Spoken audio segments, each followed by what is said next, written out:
Huwag puro prito ang gawin natin sa hotdog. Try naman natin gawin ang sisig hotdog.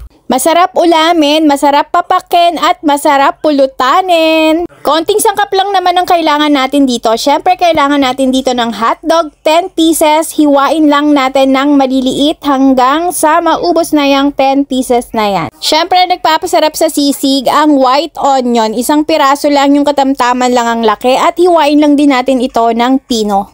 Kailangan din natin ng ceiling green, 2 piraso lang. Hiwain natin siya sa maliliit or maninipis. Ito nga yung niluluto kong pulutan kapag ka nagre-request si Mr. lalo na kapag siya ay iinom. Ayan, unwind. Ayan yung niluluto ko sa kanyang pulutan, yung sisig hotdog. Ayan, so tapos na nating hiwain yung mga kailangan natin. Ayan, magigisa na tayo. Ihanda na natin yung ating gagamiting kalan at syempre kawali. Maglalagay lang ako ng konting mantika or pwede din kayong gumamit butter panggisa lang naman. Then unahin na natin muna yung hotdog pa. Halu-haluin lang natin bahagya hanggang sa maluto na. At ayan, susunod-sunod na natin ilagay yung mga ibang sangkap kagaya ng sibuyas. Naku, sigurado mga mi kapag natikman nyo to yung ganitong luto sa hotdog, uulit-ulitin nyo kasi masarap naman talaga siya. Masarap ulamin, papakin, pulutanin.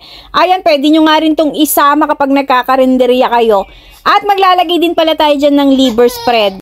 Haluin lang natin dyan hanggang sa madurog na yung liver spread na nilagay natin. Miski mga bata nga ay magugustuhan yung ganitong luto sa hotdog. O diba maiba naman, hindi palaging pritong hotdog. Kasi pagka naman talagang palaging prito, nakakaumay naman talaga mga mi. Ayan, so maglalagay din pala tayo dito ng pampalasa na Knorr seasoning para yan yung magbibigay din ng dagdag lasa dito sa ating sisig hotdog. Ayan. Yan na yung magiging pampalat natin dito sa ating sisig hotdog.